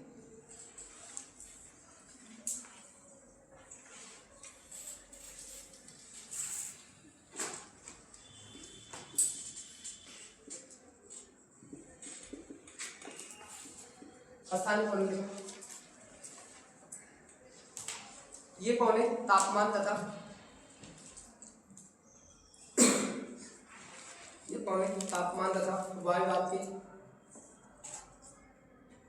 ये कौन है? तापमान तथा वायु दाब के स्थानीय अंतर के कारण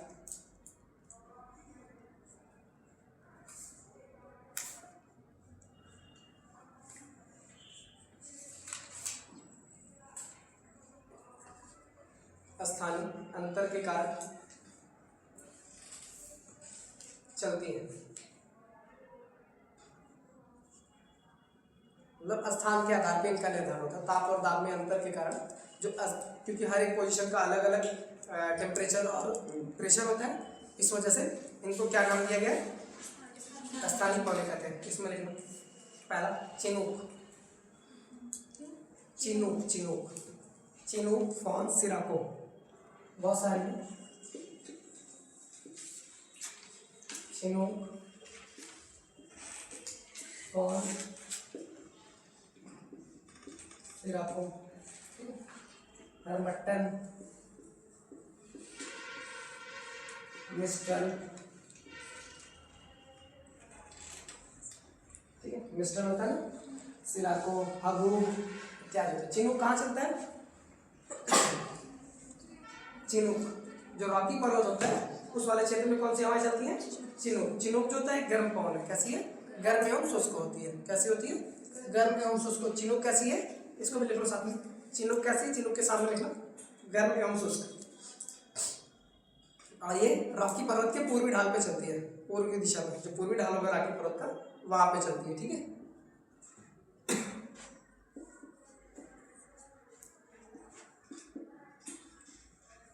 चिनूक जो होता है ये रॉकी पर्वत की जाती है पूर्वी ढाल पे चलती है। फान, फान जो होता है ये आल्पस पर्वत जो होता है, आल्पस पर्वत का जो क्षेत्र होता है वहां पर चलता है। फान कहाँ चलता है? आल्प पर्वत है ना, कहाँ पे आल्प पर्वत? यूरोप में है, उस वाले क्षेत्र में कौन सी हवाएं चलती है? मतलब आल्प्स वाले पर्वत में जो फान चलती है। क्या चलती है? फान। और ये भी कैसी है? गर्म है। कैसे हैं? गर्म।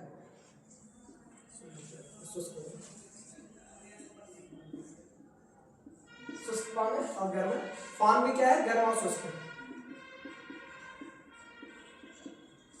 सिराको भी वही है, गर्म और शुष्क फान है। ठीक है, सिराको। और सिराको कहाँ चलती है, ये भूमध्य सागर में चलती है, अर्थात सहारा मरुस्थल जो है उस वाले क्षेत्र से निकलती है, आगे इटली की साइड में बढ़ती है। ठीक है, क्या बोलते हैं, सिराको पौन बोलते हैं। ये भी कैसी पौन है, गर्म एवं शुष्क पौन है। ठीक है, स्थानीय पौन है, ये सब कैसी पौन है, स्थानीय पौन है। अगला एकदम ब्लैक रोल क्या लिखा है, हरमट्टन। हरमट्टन कहाँ चलता है, इसको हरमट्टन को क्या बोलते हैं, डॉक्टर विंड बोलते हैं। इसको किस नाम से जानते हैं, डॉक्टर विंड के नाम से जाना जाता है, ये भी याद रखो, डॉक्टर विंड। और ये भी कहाँ चलती है, सहारा वाले क्षेत्र में चलती है। कहाँ पे चलती है, सहारा क्षेत्र में। और ये कैसी है, गर्म एवं शुष्क है। कैसी है, गर्म एवं शुष्क होती है, सहारा रेगिस्तान में चलती है। जबकि मिस्टल वाला कैसा है, ये शीत वाला है, मतलब ठंडी ध्रुवीय हवा है। मिस्टल क्या है, मिस्टल मतलब ध्रुवीय हवा है, ये ठंडी हवा होती है। और ये आपकी स्पेन और फ्रांस में चलती है मिस्टल। मिस्टल कैसी है, शीत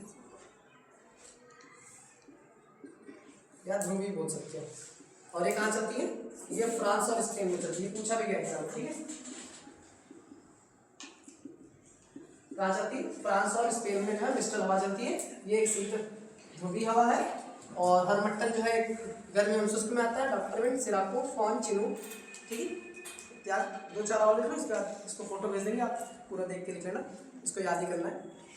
और जो इम्पोर्टेंट है, लू लिख लो। लू भारत के लिए जरूरी है, भारत के लिए जरूरी नहीं है, मतलब भारत का ही है, भारत में चलती है, इसलिए एग्जाम में पूछा जा सकता है। लू क्या है, एक गर्म एवं शुष्क पवन है। कैसी पवन है, लू। लू एक गर्म एवं शुष्क पवन है।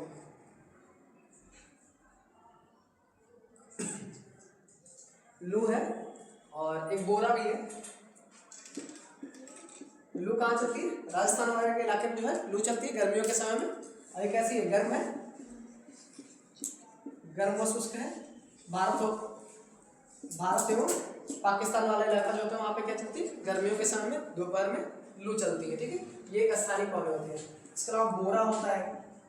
बोरा जो है क्या है, एक एड्रियाटिक, जो एड्रियाटिक सागर है ना, कल बताया था, उससे सीमा साझा करने वाला। ठीक है, बोरा जो है वहाँ पे चलती है। ठीक है, एड्रियाटिक सागर में चलने वाली एक पौन है। ठीक है, ये कैसी पौन है, बोरा एक शीत पौन, मतलब ध्रुवीय पौन है। कैसी पौन है, शीत पौन, ध्रुवीय पौन है। ये एड्रियाटिक सागर में चलती है। कहाँ चलती है, एड्रियाटिक सागर कहाँ पे है, इटली और बाल्कन प्रायद्वीप जो है, बाल्कन प्रायद्वीप है ना पूरा, बाल्कन प्रायद्वीप और इटली के बीच में एड्रियाटिक सागर है। उस क्षेत्र में जो पौने चलती है उसको क्या बोलते हैं, बोरा के नाम से जानते हैं। ठीक है, और ये ठंडी है। कैसी पौन है, ठंडी पौन है, अर्थात शीत पौन एक तरह से बोल सकते हैं। बोरा क्या है, ठंडी पौन, मतलब शीत पौन। एक नार्वेस्टर आपने सुना होगा, नार्वेस्टर कहाँ चलता है, न्यूजीलैंड में चलता है। कहाँ पे चलता है, नार्वेस्टर जो होता है न्यूजीलैंड में चलता है। इसको लिख लो, नार्वेस्टर।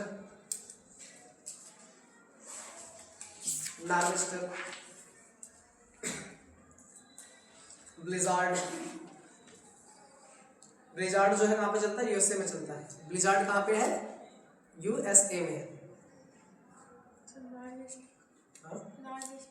नार्वेस्टर जो है न्यूजीलैंड में। नार्वेस्टर हवा जो आपके बिहार में हवाएं चलती हैं चक्रवाती एक तरह से, उनको भी नार्वेस्टर कहा जाता है ना।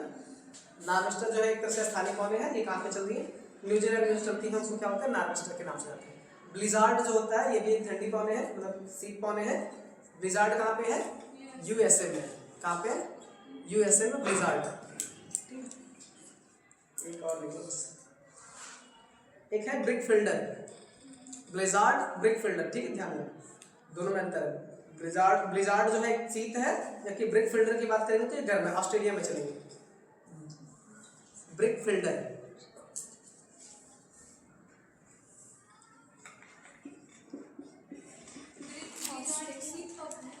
ब्रिकफिल्डर जो होगा ये आपका गर्म होगा, कि ऑस्ट्रेलिया में है तो ऑस्ट्रेलिया वाले क्षेत्र में याद कर सकते हैं, ऐसे कि ऑस्ट्रेलिया वहाँ पे मरुस्थल बहुत ज़्यादा है तो गर्म होगा। ठीक है, ये कहाँ पे है, ऑस्ट्रेलिया में।